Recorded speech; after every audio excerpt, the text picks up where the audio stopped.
ఓం శుక్లాంబరధరం విష్ణుం శశివర్ణం చతుర్భుజం ప్రసన్నవదనం ధ్యాయేత్ సర్వవిఘ్నోపశాంతయే. కార్తీక పురాణం 9వ అధ్యాయం. స్వర్గనరకాలు. అజామీయులను స్వర్గానికి తీసుకుని పోతూ ఉన్న విష్ణుదూతలను యమభటులు వెంబడించారు. యమధర్మరాజు ఆజ్ఞ ప్రకారం వాళ్ళు అజామీయులను ప్రాణం తీసుకుని పోవాల్సి ఉంది. తమ కార్యక్రమానికి విష్ణుదూతలు అడ్డం వచ్చారు. వారిని ఎదిరించే శక్తి సామర్థ్యాలు లేకపోవడం వలన వారిని వెంబడించక తప్పలేదు. ఆ విధంగా వెన్నంటి వస్తున్న యమదూతలను చూసిన విష్ణుదూతలు వాళ్లతో, ఓ యమకింకర్లారా, మీ స్వామి మీకేమని ఆజ్ఞ ఇచ్చాడు? యమదండనకు ఎవడర్హుడు? పుణ్యాలను చెరిపే పాపాలేవి? ముందుగా మా మాటలన్నింటికీ మీరు ప్రత్యుత్తరం ఇవ్వాలి అన్నారు. అప్పుడు యమదూతలు వినయంతో, పుణ్యాత్ములైన విష్ణుదూతలారా, మా మనవి సావధానంగా వినండి. మా స్వామి ఈ విధంగా ఆజ్ఞాపించారు. సూర్యుడు, అగ్ని, ఆకాశం, వాయువు, గోవు, చంద్రుడు, సంధ్యలు, పగలు, దిక్కు, కాలము ఇవన్నీ మానవుల సత్కృత్యాలకు సాక్షులు. ఇవి ఎలా మానవుల్ని అధర్మ కృత్యాలను గమనిస్తూనే ఉంటాయి. అందువలన మానవుడు దండనార్హుడని వేరే చెప్పమని లేదు. ఎవడు వేదమార్గం నుండి భ్రష్టుడవుతాడో, ఎవడు శృతి స్మృతులను దూషిస్తాడో, మంచివాడని నిందిస్తాడో, చేయరాని పనులు చేస్తాడో అటువంటి వాడే యమదండనకు గురి అవుతాడు. వేదాంగాలు తెలిసి షట్కర్మలను ఆచరించే బ్రాహ్మణుని, అస్వస్థతగా ఉన్న గురువుని కాలితో తన్నిన వారిని, తల్లిదండ్రులను ద్వేషించిన వారిని మా ప్రభువెంతో కఠినంగా శిక్షిస్తాడు. ఎల్లప్పుడూ అబద్ధాలు చెప్పేవారిని, ప్రాణహింస చేసేవారిని, విద్యుక్త ధర్మ పరిత్యాగం చేసిన వారిని యమధర్మరాజు దండించవలసి ఉంది. అందువలన ఆయా పాపాలు చేసిన వాళ్ళంతా యమపురికి చేరుకొనక తప్పదు. ఇచ్చి తీసుకునేవాడు, లేని పనులు చేస్తున్నట్లు నటించేవాడు, దయాదాక్షిణ్యాలు సహనము లేనివాడు, పాప కర్మాసక్తులు, పరుల భార్యలను పొందేవారు యమపురిలో బాధలు అనుభవించాల్సి ఉంటుంది. ఎవడు ధనలోభమునకు కూడా కూట సాక్ష్యాలు ఇస్తాడో, నాకంటే దాత ఇంకొకడు లేడని అహంకారంతో వాడు ఎవడు లోనవుతాడో అటువంటి వాళ్ళు నరకాన్ని అనుభవించక తప్పదు. మిత్రద్రోహులు, ఎవరు లేనివాళ్ళు యమదండనార్హులు. పెండింట్లు చెడగొట్టేవాళ్ళు, ఇతరుల సంపదలతో కులికేవాళ్ళు, పరుల పిల్లలను చూచి అసూయపడేవాళ్ళు, ఆడపిల్లలను అమ్ముకొని కన్యాశుల్కం తీసుకొని జీవించేవాళ్ళు, వడ్డీ వ్యాపారంతో ధనము సంపాదించేవారు యమలోకానికి పోవలసిందే. కాలువలు, చెరువులు, నూతులు మొదలైన జల సదుపాయాలను పాడు చేసేవారు, సత్కార్యాలకు ఆటంకాలు కల్పించేవాళ్ళు, లోభత్వం వలన పితృశ్రార్థం పెట్టనివారు, నిత్యకర్మలను విడిచిపెట్టినవారు మా నుండి తప్పించుకోలేరు. పరుల పాపాల్ని వదలనివాడు, కూలికి వంటలు చేసేవాడు, పితృశేషాన్నాన్ని భుజించేవాడు యమబాధలకు గురికాక తప్పదు. ఇతరులకు ఇచ్చేదాన్ని ఇవ్వకుండా చెడగొట్టేవాడు, బ్రాహ్మణులకు దానం చేయనివాడు, శరణుజొచ్చిన వారిని చంపేవాడు, స్నానము సంధ్యావందనము వదిలిపెట్టినవారు, సదా బ్రాహ్మణ్యంత చేసేవారు, బ్రహ్మహత్య గావించేవారు, గోవులను గుర్రాలను చంపేవారు యమమందిరానికి పోక తప్పదు. ఈ విధమైన పాపాలు ఎవరు చేసినా వాటికి ప్రతిఫలం యమలోకంలో అనుభవించాలి. ఈ అజామీయుడిని పుట్టుక చేత బ్రాహ్మణుడై ఉన్నప్పటికీ దాసిని చేపట్టాడు. వీడు చేయని పాపాలు లేవు. పుట్టింది మొదలు గిట్టే వరకు అన్ని పాపాలే సంపాదించుకున్నాడు.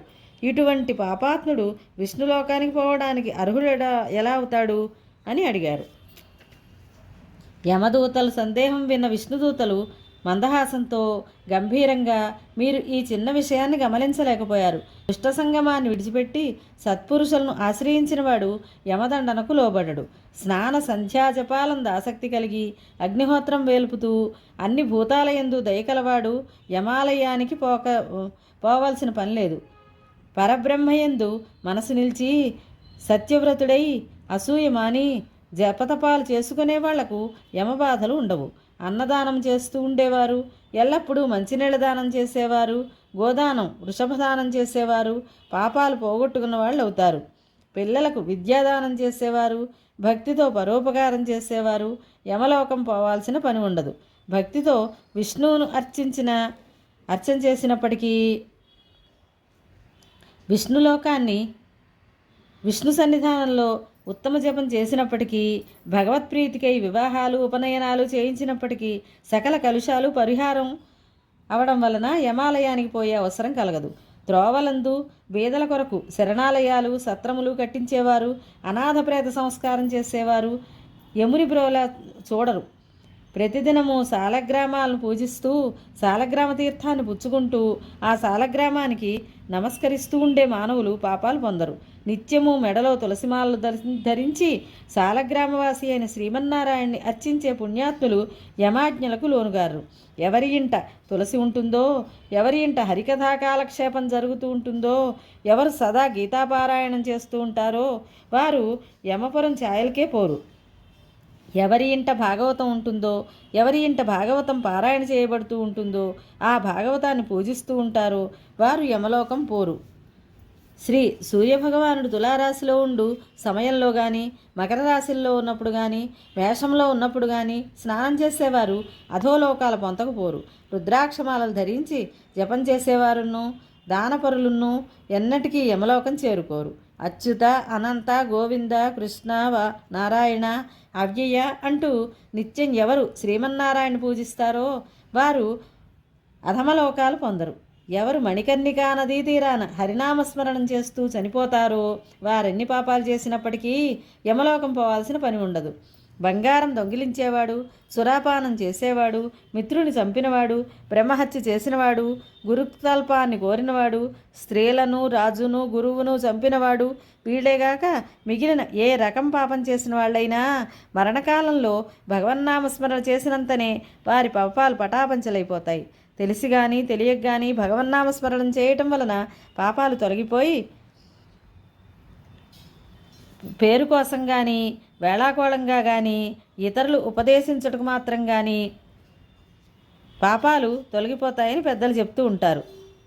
భ్రష్టుడైనప్పటికీ, చపలుడైనప్పటికీ, వ్రతాన్ని ఉల్లంఘించిన వాడైనప్పటికీ, హరి అని అనాలోచితంగా అన్నప్పటికీ నరకానికి గురికాడు. ఎవడైతే అన్ని పాపాలను పోగొట్టే హరినామాలన్నింటినీ పలుకుతాడో వాడు నరక బాధలు పొందాల్సిన పని ఉండదు. జన్మాంతరాల్లో సంపాదించుకున్న పాపాలు కానీ, ప్రాయశ్చిత్తం వలన తొలగిపోని పాపాలు కానీ, ఏ విధమైన పాపాలైనప్పటికీ దేవతలకైనా మానవులకైనా విష్ణువు యొక్క నామ సంకీర్తనం చేయటం వలన తొలగిపోతాయి. ఈ అజామీయుడు ప్రాణాలను విడిచిపెడుతూ భగవంతుని నామాన్ని స్మరించాడు కాబట్టి ఈతడు చేసిన పెద్ద చిన్న పాపాలన్నీ తొలగిపోయాయి. దీనికి సందేహం లేదు. అగ్నిహోత్రంలో వేసిన దూది మాదిరిగా వీని పాపాలన్నీ భస్మమైపోయాయి అని విష్ణుదూతలు యమదూతలతో చెప్పి అజామీయుడిని విమానం మీద వైకుంఠం తీసుకుని పోయారు.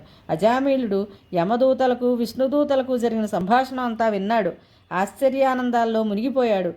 కిన్నెరలను చూడాలనే ఉత్సుకత వాడిలో కలిగింది. భగవంతునికి తన శిరస్సుతో మ్రొక్కి విష్ణుదూతలతో, మహాత్ములారా, తమ దర్శన భాగ్యం వలన ధన్యుణ్ణయ్యాను.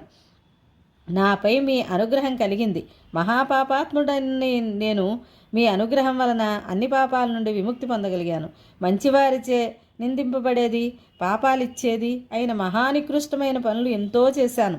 నాలో ఒక్క సుగుణం కూడా లేదు. పూర్వజన్మలో నేను చేసుకున్న పాపాలన్నీ తొలగిపోయాయి. మూఢత్వం వలన, మోహావేశం వలన మద్యపానలోలురాలును చెడిపోయు అయిన అధమురాల్ని స్వీకరించాను. మూఢత్వం వలన ముసలివాండ్రు, వేరే దిక్కులేనివారు, వేరెవ్వరి దగ్గర ఉండరివారు, పాపరహితులు అయిన తల్లిదండ్రులను వదిలిపెట్టాను. ధర్మహాని కలిగించేవాళ్ళు, కాముకులు పోయే ఘోర నరకంలో నేను పడవలసిన వాడినే. ఇప్పుడు నేను చూసింది కలయా లేక నేనొక అద్భుతాన్ని చూశానో నిశ్చయించుకోలేకుండా ఉన్నాను. ఓ కృష్ణ, ఘోరమైన ఖడ్గాలు ధరించిన యమదూతలు ఏమైపోయారు?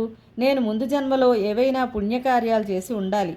ఆ విధంగా కాకపోయినట్లయితే బోయదానితో కూడిన నాకు వైకుంఠవాసుండైన శ్రీమన్నారాయణమూర్తి యొక్క నామోచ్చారణ మనసుకు కూడా రాకుండానే ఉండును. బ్రహ్మహత్య చేసిన వారిని, మంచి చెడ్డలు ఆలోచించక సిగ్గు విడిచి తిరిగిన వాడిని అయిన నేనెక్కడా?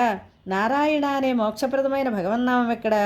నా పూర్వపుణ్య విశేషమే ఈ నామోచ్చారణకు హేతువై ఉంటుంది అని భగవంతుని మీద భక్తి నిలిపి పరమాత్మను ధ్యానిస్తూ విష్ణు సాయుధ్యాన్ని పొందాడు.